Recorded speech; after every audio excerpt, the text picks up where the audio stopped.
Oh.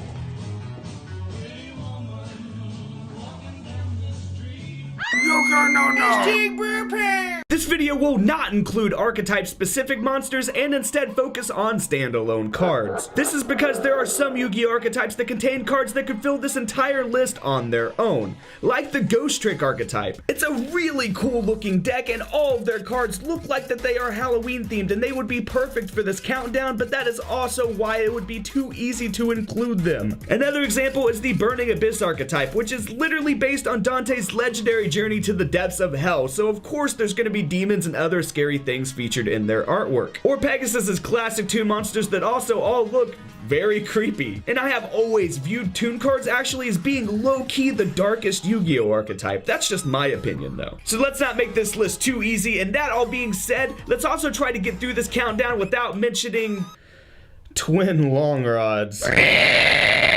Pumpkin King of Ghosts. I'm making this card number 10 because it's the first one that I felt like talking about. This is not only because it's obviously a pumpkin and therefore very fitting for this time of year, but also because this card was featured in the very first season of Yu-Gi-Oh! During Joey's duel against Bones in the caves on Pegasus's island. The artwork in that episode is just so cool, guys. You cannot beat the original anime's artwork. You just really cannot. I recommend that you watch this stuff. I'm going to be showing some of my favorite artwork from those episodes right now on your screen, but I highly recommend that you go watch the original anime and enjoy and experience this for yourself, because the original artwork, guys, is just so nostalgic for me and it is just so good to boot. They have not been able to match this in any Yu-Gi-Oh anime since. This duel is also one of my favorites from the original anime because of course Bones plays zombies. He's the zombie duelist. If you guys have followed this channel for a long time, you will know that I used to play zombies, and you'll also know that zombie and fiend cards usually have the card art that looks the coolest to me, besides fairies and of course some other individual cards, but for the most part I must be an edgelord or something, I guess, because zombies and fiends just always look the coolest to me. The number 9 slot is actually going to be a 2-for-1 special because I chose Fushio Richie. Fushio Rishi. Fushia LaBeouf Richie.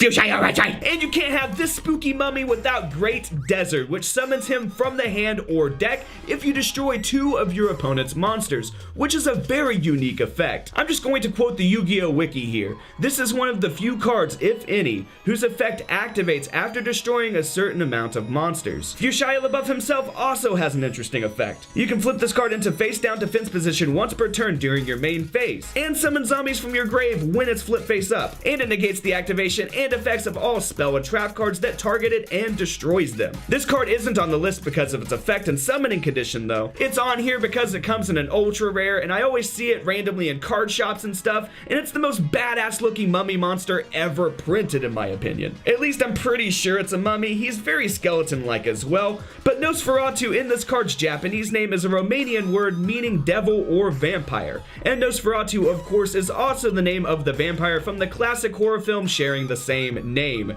and SpongeBob. Nosferatu!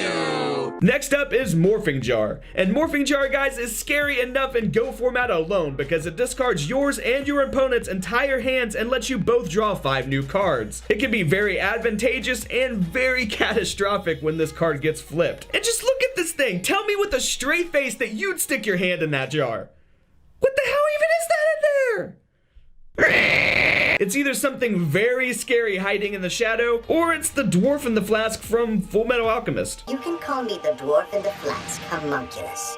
Necroface. The name says it all, really. This is a necro face if I ever saw one. It's a baby's face because, of course, why not? Let's make it a baby that goes through this fucking nightmare. There's tentacles coming out of its face that's halfway gone and missing an eyeball. Because once again, let's make it a baby that's going through this. It's not only going to grow up having self-esteem issues because of the tentacles, but it's also going to be missing a fucking eyeball and have no depth perception. The good news is this card has a great effect and has been useful in many different Yu-Gi-Oh decks and formats. It shuffles back all banished cards into the deck on normal summon, which is a pretty insane effect. That's not its whole effect, but that's the main one. Back in the day, I used to use this card's effect to shuffle back banished Malleys so that I could special summon them back from the deck, which was pretty fun. So yeah, guys, Necroface. Very, very unfortunate infant. Very, very good effect. Like Lord, King of the Underworld.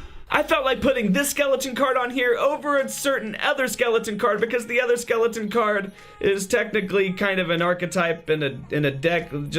Yeah, I chose this skeleton card because I love the way it looks. I've kept it in my collection for years. It's just this really sick looking card from way back in the day when they made Yu-Gi-Oh cards look way cooler and darker, so it's a pretty good throwback card in my opinion. I've also kept it around in my collection and put it on this countdown because it's got a decent effect. Its effect allows it to keep coming back to your hand if you use it for a tribute. So this card has potential to work with ritual summoning, for example. For the number 5 spot, I put Water Spirit. I'm putting this thing on the countdown because it might freak me out more than any other card on this list. It just has this ugly skull dominant face with freaky eyes and just buh. It always reminded me of the human hybrid monster from Alien Resurrection, which is an observation I pointed out on the channel in the past. I think that added resemblance is what makes it so scary for me though, to be honest, because that thing was so creepy in that movie. Alien Resurrection wasn't the best horror movie ever, but that monster was top-notch chilling in my opinion. Next up we have Shadow Ghoul. This card is not only creepy, but it's a classic. This card was used by Para and Dox during their duel versus Yugi and Joey in Season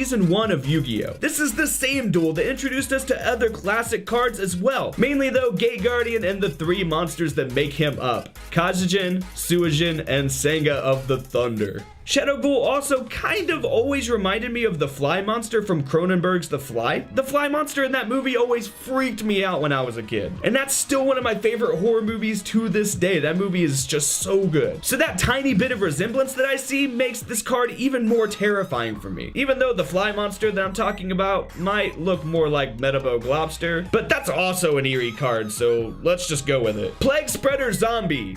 Leg Spreaders, oh god. This card is not only one of the best tuner monsters of all time, but it's one of the most bizarre and horrifying. There were mixed matches of parts that were used to make him, including a hoofed leg that's probably from Mizuki, and arms that appear to be taken from Berserk Gorilla. There's a test tube and nails and stuff sticking out of his head. His face is creepy as hell, his clothes are all torn up, and if that all wasn't scary enough, according to the Yu-Gi-Oh wiki, this monster is probably based on the yokai Napapepo? I'm not doing this again. An undead, amorphous being that wanders aimlessly, spreading its odor of rotten flesh. Which actually sounds like a lot of Yu-Gi-Oh players, oh shit. Ill Blood, guys, Ill Blood. This is another classic zombie monster, but one that never saw quite the amount of gameplay as Plague Spreader Zombie. Although it has been played in different zombie builds throughout the years. Because even though it's a level 6 and a Gemini monster, it has an effect that lets you special summon zombies from either player's graveyard, which works very well with Zombie World. This card has the evil eyes going on, the crazy hair. It looks like he's a criminal psychopath or something because of the striped prison outfit and ball and chain. There's this face busting out of him, but also makes him up. Kind of like the bugs that made up Oogie Boogie and Nightmare Before Christmas, which is pretty cool considering this card looks like a doodle or something that Tim Burton would do. Remember when Tim Burton made good movies, by the way? Pepperidge Farm remembers. Believe me, guys, my cheap usage of old memes hurts me too. And finally, for that number 1 spot on the countdown, we have yet another 2-for-1 deal just like earlier. Except this time, we are going to end up talking about a lot more cards here because we have Dark King of the Abyss. And of course, you cannot talk about the Dark King of the Abyss without mentioning his arch rival, Dark Ruler Hades, who cast him out from his rule and started the epic journey that we can see and follow on the cards. These two monsters combined have been featured on more than a dozen Yu-Gi-Oh cards. Going over them respectively, and there's probably even more that I don't have here, especially if you guys are watching this in the future. Going over them respectively, Dark Ruler Hades has been in the artworks of Flash Effect, Destruction of Destiny, Leading Question, Victim Barrier, A Deal with Dark Ruler, Bark of Dark Ruler, Demotion, Destruct Potion, Hate Buster, Order to Smash, Sinister Yorishiro, Skill Drain, The Puppet Magic of Dark Ruler, Soul Demolition, and Trading Places. Not to mention Revived King Hades, which is really the archenemy of Dark King of the Abyss, and appears in the artworks of Destruct Potion, Fake Life, Mind Drain, Reanimation Wave, Reject Reborn, Skill Prisoner, and Soul Drain. Now, Dark King of the Abyss is also on Demotion, Hate Buster, Reject Reborn, Skill Prisoner, Mind Drain, Destruct Potion, and Fake Life, but he also appears independently on Herald of the Abyss, Abyssal Designator, Powerful Rebirth, and Call of the Archfiend. I had to choose those two guys for the number 1 slot though, because they have been around in Yu-Gi-Oh for so many years, and they are definitely two of the darker characters that have ever been introduced into the game and the card lore. I hope you guys learned a lot from this video and enjoyed this countdown though. There are so many more dark and evil and creepy looking Yu-Gi-Oh cards that of course I could not fit on this countdown, guys, so go ahead and let me know what your favorite creepy cards are down in the comment section. And as always, boys, you know what to do.